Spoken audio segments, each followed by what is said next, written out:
आकाशवाणी मुंबई.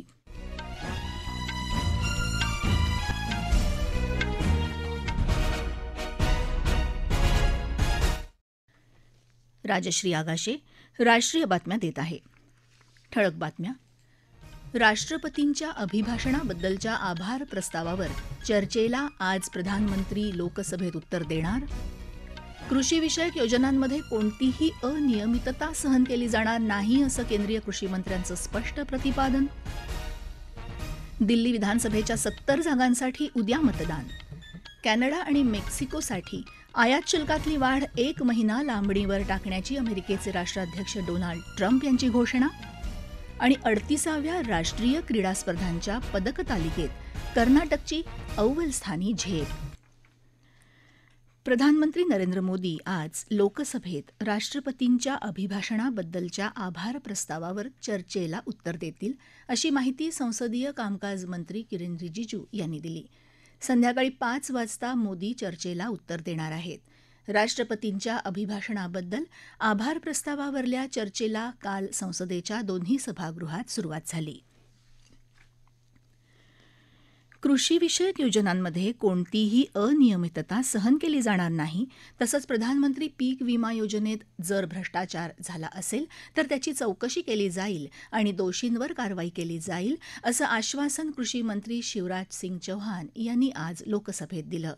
महाराष्ट्रात पीक विमा योजनेत गेल्या सरकारच्या काळात भ्रष्टाचार झाल्याचं वक्तव्य राज्याचे कृषी मंत्री शिवाजीराव कोकाटे आणि भाजपा आमदार सुरेश धस यांनी केल्याचं खासदार सुप्रिया सुळे यांनी लोकसभेत सांगितलं. याबाबत सुळे यांनी विचारलेल्या प्रश्नाला चौहान उत्तर देत होते. मैं आपके माध्यम से और सदन के माध्यम से भी देश के किसानों को ये बताना चाहता हूं कि अगर कहीं गड़बड़ हुई और वो प्रमाणित हुई तो गड़बड़ करने वाले को कभी छोड़ा नहीं जाएगा. ये हमारी प्रतिबद्धता है. महाराष्ट्र सरकारनं पीक विमा योजनेच्या सुधारणेसाठी पावलं उचलली आहेत, असंही चौहान म्हणाले. पीक विमा योजना ही जगातली सर्वात मोठी विमा योजना आहे. काही राज्यांची त्यांची स्वतःची विमा योजना आहे, असं चौहान दुसऱ्या एका प्रश्नाला उत्तर देताना म्हणाले. सर्व प्रकारच्या नैसर्गिक संकटामुळे निर्माण होणाऱ्या जोखमीपासून संरक्षण करणं हा या योजनेचा हेतू आहे, असं ते म्हणाले. देशातल्या शेतकऱ्यांचं उत्पन्न वाढवण्यासाठी सरकार वचनबद्ध असल्याचं केंद्रीय कृषी आणि शेतकरी कल्याण मंत्री शिवराज सिंग चौहान यांनी लोकसभेत प्रश्नोत्तराच्या तासात पुरवणी प्रश्नाला उत्तर देताना सांगितलं. सरकारनं 2019 पासून उत्पादन खर्चावर 50% नफा गृहीत धरून किमान हमी भाव ठरवलेत, असं चौहान म्हणाले. नारळ उत्पादनात भारत जगात पहिल्या क्रमांकाचा देश बनल्याचा उल्लेखही यावेळी चौहान यांनी केला. 2031-32 पर्यंत ऊर्जा निर्मितीची क्षमता 874 गिगावॅटपर्यंत वाढवण्याची सरकारची योजना असल्याचं केंद्रीय ऊर्जा राज्यमंत्री श्रीपाद नाईक यांनी राज्यसभेत एका लिखित प्रश्नाला उत्तर देताना सांगितलं. यात कोळसा, लिग्नाईट यासारख्या पारंपरिक तसंच सौर, पवन आणि जलऊर्जेसारख्या नवीकरणीय ऊर्जा स्रोतांचा समावेश असेल, असं ते म्हणाले. सध्याची ऊर्जा निर्मिती क्षमता 462 गिगावॅट असून देशात ऊर्जेची पुरेशी उपलब्धता असल्याचंही त्यांनी सांगितलं. ऊर्जेचा तुटवडा लक्षात घेता सरकारनं एप्रिल 2014 मध्ये ऊर्जा निर्मितीत 230 गिगावॅट क्षमतेची वाढ केल्याची माहिती नाईक यांनी दिली. दरम्यान कुंभमेळ्यात झालेल्या चेंगराचेंगरी प्रकरणी चर्चा घडवून आणण्याची विरोधी पक्षाची मागणी राज्यसभेचे उपाध्यक्ष हरिवंश यांनी फेटाळून लावली. दिल्ली विधानसभा निवडणूक प्रचारादरम्यान निवडणूक आयोगाची जाणून बुजून बदनामी करण्याचा प्रयत्न केला जात असल्याचं निवडणूक आयोगानं म्हटलंय. आम आदमी पक्षाच्या नेत्यांनी मुख्य निवडणूक आयुक्त राजीव कुमार यांच्यावर वारंवार केलेल्या आरोपांच्या पार्श्वभूमीवर हे विधान महत्त्वाचं ठरतंय. निवडणूक आयोग या आरोपांची दखल न घेता आपलं काम कायद्याच्या चौकटीत राहून अतिशय निःपक्षपातीपणे करत राहील, असं आयोगानं समाजमाध्यमावर म्हटलं आहे. दिल्ली विधानसभेच्या 70 जागांसाठी उद्या मतदान होणार आहे. यासाठीची तयारी अंतिम टप्प्यात आली आहे. 1,56,00,000हून अधिक मतदार आपला मतदानाचा हक्क बजावणार आहेत. या निवडणुकीत एकूण 699 उमेदवार रिंगणात आहेत. शनिवारी 8 फेब्रुवारीला मतमोजणी होणार आहे. या राष्ट्रीय बातम्या आकाशवाणीच्या मुंबई केंद्रावरून देत आहोत. आकाशवाणी मुंबईची सर्व बातमीपत्र www.newsonair.gov.in या आमच्या संकेतस्थळावर ऐकू शकता. राष्ट्रीय बातमीपत्रात आपलं पुन्हा एकदा स्वागत.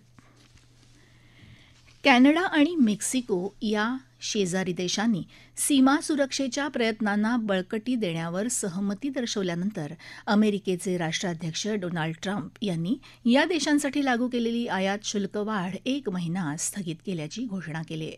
मात्र चीनसाठी नवी दर आकारणी आजपासून लागू होणार आहे. ट्रम्प यांच्याशी दूरध्वनीवर झालेल्या संभाषणात आपण सीमा सुरक्षेसाठी अतिरिक्त सहकार्य करू असं आश्वासन दिल्याचं कॅनडाचे प्रधानमंत्री जस्टिन ट्रुडो यांनी समाजमाध्यमावर म्हटलंय. तर मेक्सिकोच्या राष्ट्राध्यक्ष क्लॉडिया शेनबॉम यांनी अमेरिका मेक्सिको सीमेवर 10,000 सैनिक तैनात करायला सहमती दिल्याचं ट्रम्प यांनी यापूर्वी जाहीर केलं होतं. संयुक्त राष्ट्रांच्या वार्षिक खर्चासाठी भारतानं $3,76,40,000 अमेरिकन डॉलर्सचं योगदान दिलंय. नियमितपणे योगदान देणाऱ्या 35 देशांमध्ये भारताची गणना होते. संयुक्त राष्ट्रांच्या महासचिवांचे प्रवक्ते स्टीफन दुजारिक यांनी भारताच्या नियमितपणाची प्रशंसा केली. उत्तराखंडमध्ये सुरू असलेल्या 38व्या राष्ट्रीय क्रीडा स्पर्धांमध्ये कर्नाटकनं काल एका दिवसात 7 पदकं मिळवून पदक तालिकेत अव्वल स्थानी झेप घेतली. तर महाराष्ट्रानं पदकांची साठी ओलांडत सर्वाधिक पदकं मिळवण्याचा मान कायम राखलाय. कर्नाटकला आतापर्यंत 22 सुवर्ण तर प्रत्येकी 10 रौप्य आणि कांस्य पदकं मिळाली. सेनादलांचा संघ 19 सुवर्ण, 10 रौप्य आणि 9 कांस्य पदकं मिळवून दुसऱ्या स्थानावर आहे. महाराष्ट्रानं 15 सुवर्ण, 26 रौप्य आणि 20 कांस्य अशी एकूण 61 पदकं मिळवलेत. भूतान नरेश जिग्मे खेसर नामग्यल वांगचुक यांनी आज प्रयागराज इथं त्रिवेणी संगमावर पवित्र स्नान केलं. भूतान नरेश आज अक्षयवट आणि बडे हनुमान मंदिरात दर्शन घेणार असून ते डिजिटल महाकुंभ एक्सपिरियन्स सेंटरलाही भेट देतील. उत्तर प्रदेशचे मुख्यमंत्री योगी आदित्यनाथ यांनीही आज संगमावर स्नान केलं. महाराष्ट्रात जीबीएस म्हणजेच गुइलेन बॅरी सिंड्रोम या आजाराच्या प्रादुर्भावाविषयी केंद्रीय आरोग्यमंत्री जे.पी. नड्डा यांनी काल दूरस्थ माध्यमातून आढावा बैठक घेतली. संशयित रुग्णांची संख्या वाढत असली तरी हा आजार संसर्गजन्य नाही, त्यामुळे परिस्थिती पूर्णपणे नियंत्रणात असल्याचं त्यांनी सांगितलं. या आजाराच्या प्रसाराला आळा घालण्यासाठी केंद्र सरकारशी समन्वय राखून काम करावं असं ते म्हणाले. केंद्र सरकार या संदर्भात सर्व प्रकारे मदत करेल असं आश्वासन त्यांनी दिलं. दरम्यान राज्यात आतापर्यंत जीबीएस आजाराचे 163 संशयित रुग्ण आढळून आलेत. यापैकी 127 रुग्णांना जीबीएस आजार झाल्याचं तपासातून निश्चित झालंय.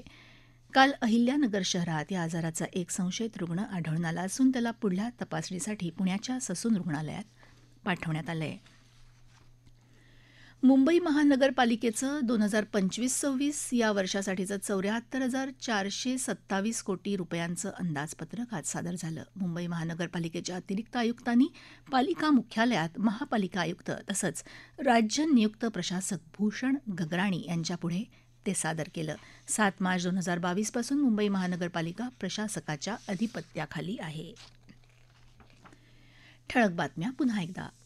राष्ट्रपतींच्या अभिभाषणाबद्दलच्या आभार प्रस्तावावर चर्चेला आज प्रधानमंत्री लोकसभेत उत्तर देणार.